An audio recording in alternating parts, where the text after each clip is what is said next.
Science Unscripted. Hello and welcome to Science Unscripted. It's Matthew Ward-Aegis here from the DW Science team, sitting in the hot seat for both Gabe and Connor on this week's show. But don't worry, those guys aren't going anywhere.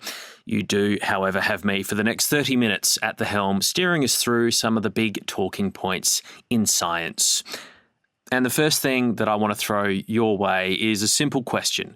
What do pigs, cows, wild and domestic birds, humans, and even seals have in common in the year 2024? Okay, yes, they are all animals. Good job, well done, correct. But there is something else, and it is a little bit more unnerving, I think, and it is this. They've all come down with the dreaded lurgy, H5N1 avian influenza. In the US, there have been more than 50 human infections recorded, mainly in agricultural workers exposed to poultry and dairy cows, which have the disease. Different strains of avian influenza have also been reported right around the world in recent months. Yes, of course, in North America, but also here in Germany, where this show is recorded. Our neighbouring Netherlands also has reported cases of avian influenza, the UK, and even on the other side of the planet in New Zealand. In the meantime, World Health Organization epidemiologist Maria van Kerkhove says animal surveillance of this disease needs to ramp up. And we're now seeing some experts and opinion columnists warning of maybe the next pandemic being around the corner. So as we emerge from the COVID-19 pandemic, I would really like to know, as I'm sure many do, is this bout of H5N1 something that we should be worrying about? Or is it just a good way to sell a few more newspapers? Science Unscripted. My name is Dr. Megan Davis. I'm an associate professor of environmental health and engineering. And what's important to what we're going to talk about today is that I'm a former dairy veterinarian. So I used to work with cows in the field. Cows in the field. Well, that is exactly what we are talking about. But I guess even before we get to cows in the field, the one thing I would like to chat with you about is that whilst we've been talking about avian influenza for feels like 1 to 2 years now, this particular type of avian influenza, H5N1, has actually been around a long time. So what is the background of this virus that has people, whether it's on dairy farms or just in the general populace, concerned right now? Yeah, so what we understand about avian influenza, and in this case, in the, biz, we call it high-path avian flu, which stands for highly pathogenic avian influenza. It's an influenza virus like the seasonal influenza virus is an influenza virus, and this one is also a flu A, which is just a type of virus. What normally happens, though, with high-path avian flu is that it lives typically in waterfowl. So these are like ducks and other migratory birds. It doesn't cause a lot of disease in them, but it can get into poultry, and sometimes it can get into people. So the highly pathogenic piece of this is actually about the disease we see in chickens and turkeys and other poultry. They can get quite sick, and in fact, globally, we have challenges with this periodically. What normally happens, and normally I mean in the past decades, is you have an event where you have an outbreak. We come in, we usually do some pretty extreme measures to prevent it from spreading, and then it goes away. But that has not been happening for the past few years. Technically, since about 2020, 2021, we've been struggling with this particular clade of H5N1. And what's happened more recently is that we've seen outbreaks in many different mammals, including marine mammals, especially in South America, and now most recently, dairy cows in the United States. What is the current situation that we're hearing about in North America, not just the US, Canada as well? Yes, it's actually global that we have the problem with H5N1, but the particular genotype within the clade that is infecting dairy cows is primarily in the United States. There also is H5N1 of the same clade, but a different genotype within Canada. And that's the one where we have a teen who's been in critical condition in the hospital. So a very severe case in a person where we don't really know what the exposure was. No particular contact with the poultry farms that have been infected with the same genotype in Canada. In the US, we have almost 60 people who have been infected. Most of the disease we've seen in the US has been mild. Now, when I say conjunctivitis, I don't mean mild conjunctivitis. I mean mild as in terms of we have conjunctivitis, which is severe for conjunctivitis, but it's not putting people in the hospital. And so that's the, I suppose, reassuring piece of what we're seeing. The not reassuring piece is that we do see illness in the cows, and sometimes more severe than we'd seen at the beginning of the outbreak. And we are absolutely seeing it get into poultry in the vicinity and sometimes even at some distance from the dairy farms that are affected. And so this is really concerning. And the fact that we're also seeing people who don't have exposure to the dairy cows or the birds at work are also getting infected. So we have a child in California and we have the case in Missouri, as well as probably their household member as well. We hear about animal to human transmission. We haven't got to human transmission. One thing that we have seen reports of is that it's appearing in raw milk from cattle. Is it possible for that to be a form of transmission as well if people are not having pasteurized milk? Does pasteurization kill the virus? So the answer to your last question, does pasteurization kill the virus? The answer is yes, if you're doing it at commercial temperatures, pressures, and time. If you're doing home pasteurization, make sure that you're temping it and using a stopwatch, right? And, we all recognize just how delicious milk can be straight from the cow, but it can be infectious not just with H5N1, but also with many different other pathogens with lots of outbreaks linked to raw milk consumption. What concerns me the most, though, is that what we're seeing with the raw milk is that it's likely the route by which cats on farms have become infected, and it's been causing extremely severe disease in the cats. They've gotten bad neurologic disease. Many of them don't make it. So that suggests that you absolutely could be exposed through the route of consumption. The other thing to realize, when we think flu, and we think flu transmission, we think about seasonal flu, right? And that means that if you're close to someone and you're sneezing, you've got aerosol or droplet-based transmission, which we all recognize from SARS-CoV-2 is a lot of the ways in which SARS was transmitted, that's a big thing. And that also, touching objects can be a way that you transmit.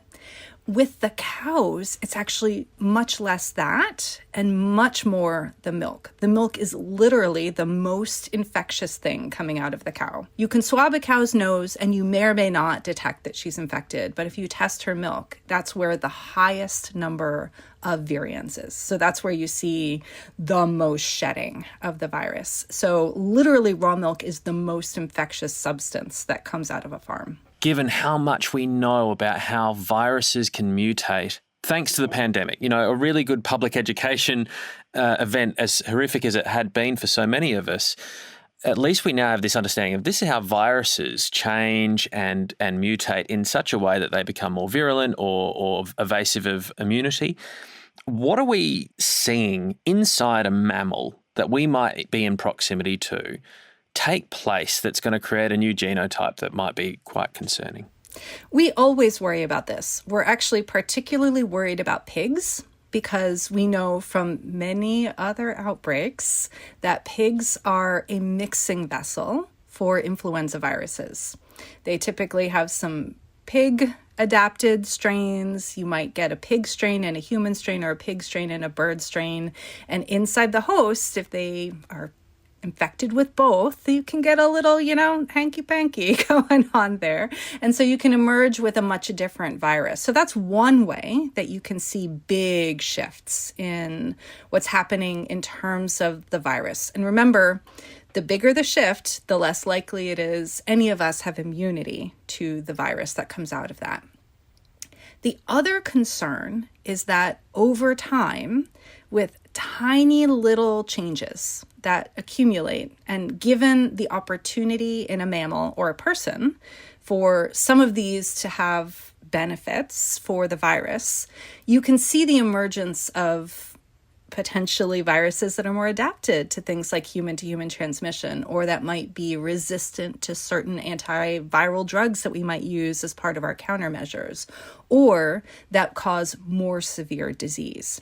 And so every single opportunity, whether it's in a human or an animal, that we give this virus, the more opportunities we have to see something come out of it that might not be so great for us.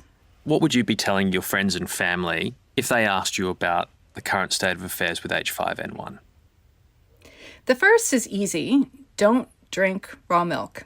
You can absolutely get milk that is non-homogenized, minimally processed, but it has been pasteurized. So if you have a preference for that, just go with the pasteurized option. And please do not give any of these raw milk products to your pets, because we recognize that you may say, hey, I see that the disease in humans is pretty mild. Maybe I'm willing to take that risk, but the disease in animals is quite severe. And so please don't take that risk for your pets. So that's the first. The second is what we generally say when we have outbreaks of highly pathogenic avian influenza in wild birds. If you see a wild bird, don't pick it up with your bare hands. Call the authorities. If you do work with wild birds, use personal protective equipment. We've all gotten quite used to putting on masks and gloves during the COVID-19 pandemic. So these are ways that people can help themselves. And then also, if you have indoor-outdoor pets, especially cats that might predate on birds, they flutter, they're cute, they're adorable, they're irresistible to cats. Keep your cats inside, especially if you hear that there are problems with H5N1 in your vicinity. And this is true not just in the United States. We know that H5N1 is global, and so a lot of these are really good recommendations no matter where you are in the world.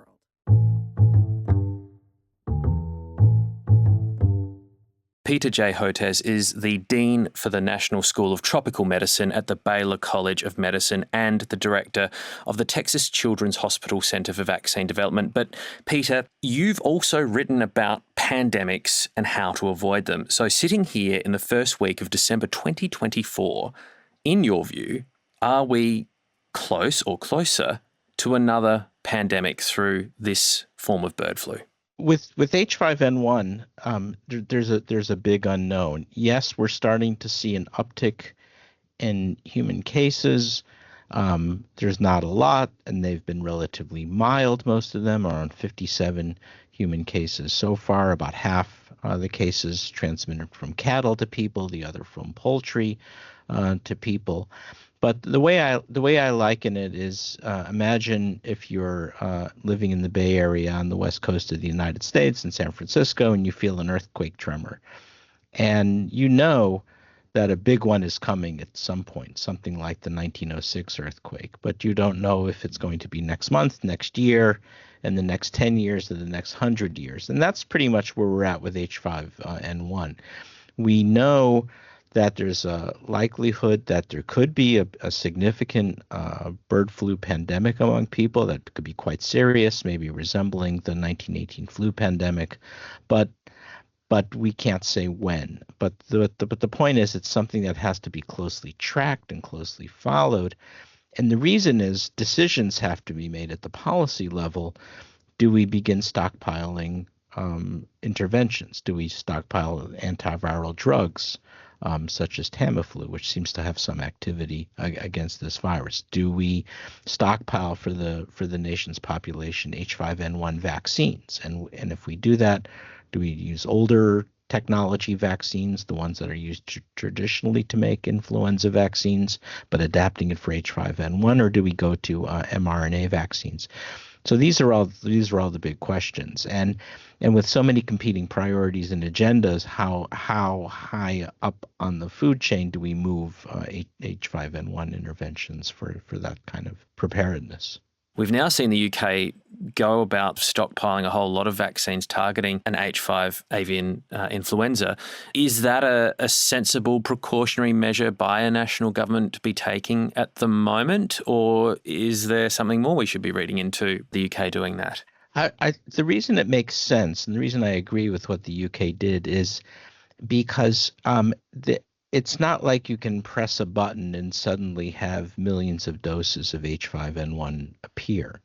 The making flu vaccine by the traditional way is a slow process. You have to either grow up the virus in cell lines or in eggs, and there's limited capacity globally for that. The reason, because the companies that are making flu vaccine already have tenders and commitments to make seasonal flu vaccine. So they're already at capacity. So it's not easy to find a contractor or a vaccine producer that's going to stop what they're doing and to make H5N1 vaccines. And so and you don't want them to stop also, right? Because we need the seasonal flu vaccines as well. So we don't have enough excess capacity in vaccine producing to, as we say, walk and chew gum at the same time, to have both. And so those kinds of decisions have to be made. So if you can find a contractor or a vaccine producer that's willing to provide H5N1, you tend to jump at the opportunity because you don't know when you're going to get your next chance. So we shouldn't be reading into it that, we're actually at a point of very high concern that there might be a pandemic or an epidemic along the way, but actually this is just sensible preparation for the possibility that that could happen in the future. Yes, and also there is a rationale for vaccinating now people at high risk. Because they're working on dairy farms, with dairy cattle, or they're working with poultry. And we know they already have an occupational risk for H5N1. And some countries are making decisions to go ahead and vaccinate those populations or vaccinate veterinarians, so we can kind of keep them in the mix. And by the way, this is going to be our new normal, because what we're seeing now is this regular cadence now of new pandemic threats. With coronavirus, we've had SARS in 2002, we had MERS in 2012, now we have COVID-19, and by that logic, we'll likely have another major coronavirus pandemic. It was sometime within the next few years, maybe before the end of this decade. We have to get ready for that. We have to get ready for H5N1. We've got this rise in Ebola and filovirus infections that we're seeing. We have to be ready for that. We're starting to see a big increase both in southern Europe and the southern United States of mosquito-transmitted virus infections like dengue and chikungunya and Zika virus infections. And now we're seeing more breakthrough vaccine-preventable childhood illnesses like measles, and we're even seeing polio in the wastewater in some countries. And we could talk about why we're seeing that. So pandemic preparedness is now needs to take on a new level of importance, because we saw with COVID, it's not only the public health impact, it's also the economic and global security impact as well. The President of the United States, who was in power when COVID happened, is about to become the President of the United States again. There is going to be a transition in the way that government runs itself in the next few months. Does the transition from a Biden to a Trump 2.0 administration raise concerns for you in terms of the preparedness to actually address these sorts of health concerns and the potential of a form of bird flu spreading beyond cattle or poultry farms in California? Well, historically, pandemic preparedness was a bipartisan issue. In fact, pandemic preparedness in a big way in the U.S. government really began during the George W. Bush administration. George W. Bush was very worried about pandemic influenza threat and created BARDA, the Biomedical Advanced Research Development Authority, for developing new countermeasures, and brought on some of the best public health people to help him with this. So it's not so much the transition, it's this particular Trump administration with the hires that he's purportedly making include pandemic denialists, anti-vaccine activists, and that gives me a lot of pause for concern that he could potentially bring in people who actively work against pandemic preparedness at a time when we need it more than ever. What would you be telling patients about the situation that's being talked about now with H5N1, and what people should be doing, if anything, given the context that we find ourselves in at the moment? Well, the first thing is you want to keep up with your available vaccines. So we have now a slate of vaccines as we head into the winter season for winter respiratory viruses. So the COVID immunization that became available last September, if you're over a certain age or if you have underlying risk factors, you'll be up for a booster for that coming up in a few weeks. Keeping up with your seasonal influenza vaccine. Seasonal flu is still a big killer.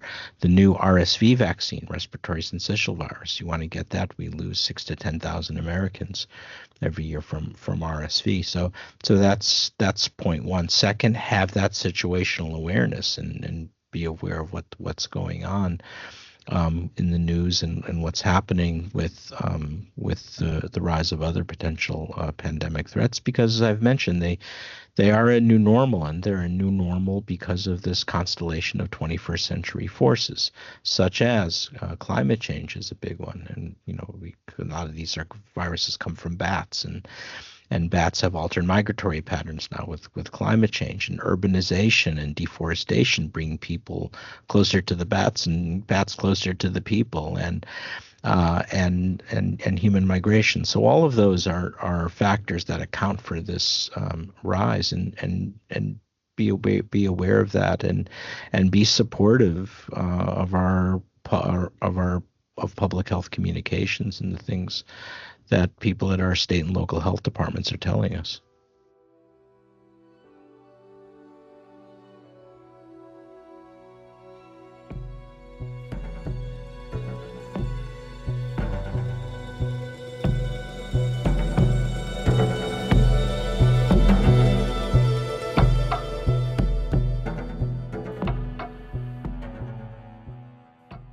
Julia Fergin, welcome.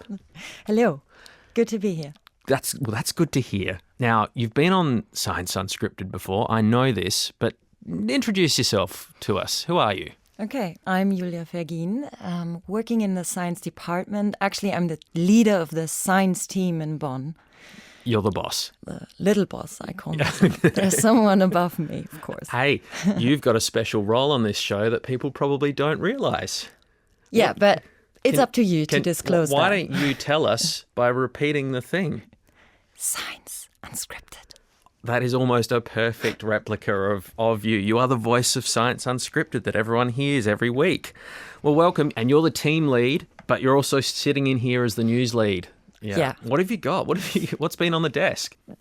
I start with a funny story. Maybe you've seen a picture, a recent one. An orca or killer whale is carrying around a dead fish on its head.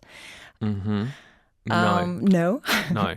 So some people said, wow, was this trend in the 80s where a population of killer whales that lives on the coast of Washington State in the US carried around dead salmon just for fun on their head. And so when you say this, I'm imagining an orca, a killer whale, is swimming through the ocean like in a Disney cartoon, like The Little Mermaid or something like that. And it's wearing like a baseball cap made of fish. That's what I imagine of dead fish, of dead salmon. It's just one fish per whale. They carried around in the 80s. And now this new photo sparked a discussion whether this trend might be revived, because orcas actually have a sense for trends. I wrote an article back in June of last year when orcas attacked sailing boats. You probably remember that. Strait of Gibraltar. There lives a population of orcas, and they at some point started attacking boats. So for people that didn't see that, Gibraltar is sort of this tiny UK territory which is connected to Spain and sort of looks at Morocco, doesn't it? Yeah, exactly. So these whales there started attacking boats, and of course people were worried what the reason could be. I would be worried if Free Willy was attacking my boat. So are these whales taking revenge, or what is it? But the biologist and director of the Orca Behavior Institute in Washington State that I talked to, Monica Whelan-Shields, she back then said it's very likely to be just a trend, because they've seen that in mostly in juvenile whales. Back then, she also mentioned this salmon head. That was a trend in the 80s. we called her again, and she said it's not likely that the trend is back because this is a singular event, and they haven't seen it in other ways so far. So like maybe if it was a trend once and if killer whales do it, this time it sounds like it's not that kids are bringing back that horrible parachute fabric tracksuit jacket thing that was all the rage in the 90s. It's as if a kid went to an op shop and bought it once and put it on, and no one else is picking up on it. I mean, I wouldn't rule out that trends could come back for whales too, but in this case, it doesn't seem to be like that. What else have you got for me, Julia? Yeah, I have another interesting thing that sparked a discussion yesterday when we talked about it in our team meeting. And this is about basically lifestyle and the way that we lead relationships. So this study claims that older people between the age of 60 and 85 have a better mental health outcome when they are together. They are a couple, but they live apart. Mm-hmm. So at least that was kind of the headline. It's a little misleading because people who are married or even share the same residence, they are not necessarily worse when it comes to their mental health. Mm-hmm.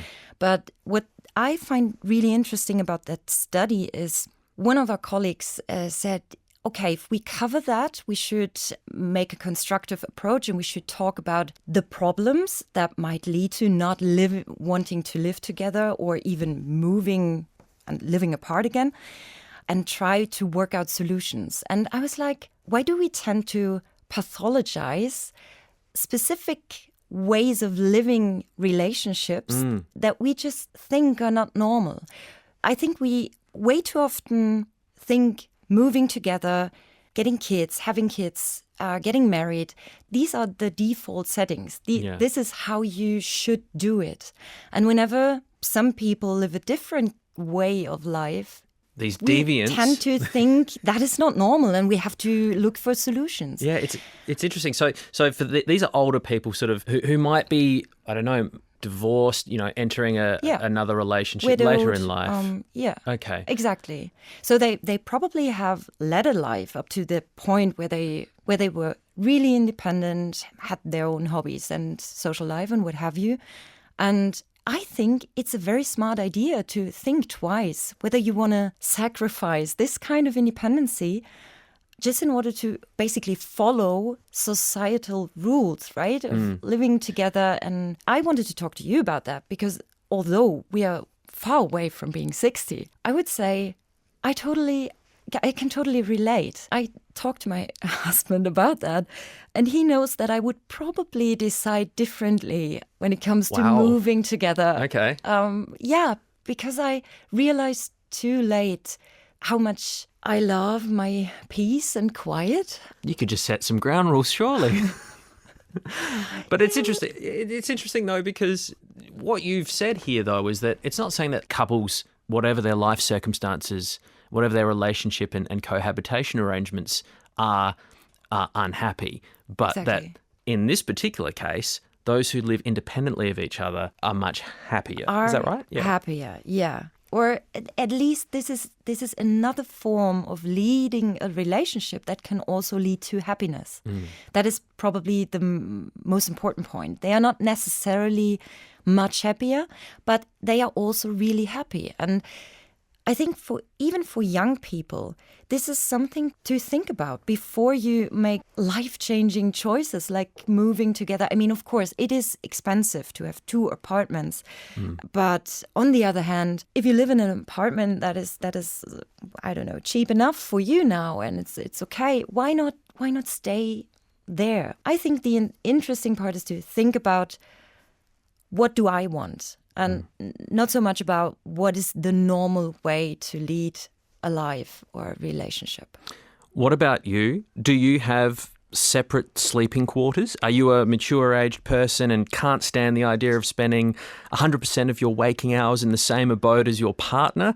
Or is it the other way around? Maybe you've met someone special later in life and this relationship is marital bliss. You want to live together. Or maybe you're like me and you just can't stand the idea of a relationship at all. Really? Hit us up. su@dw.com.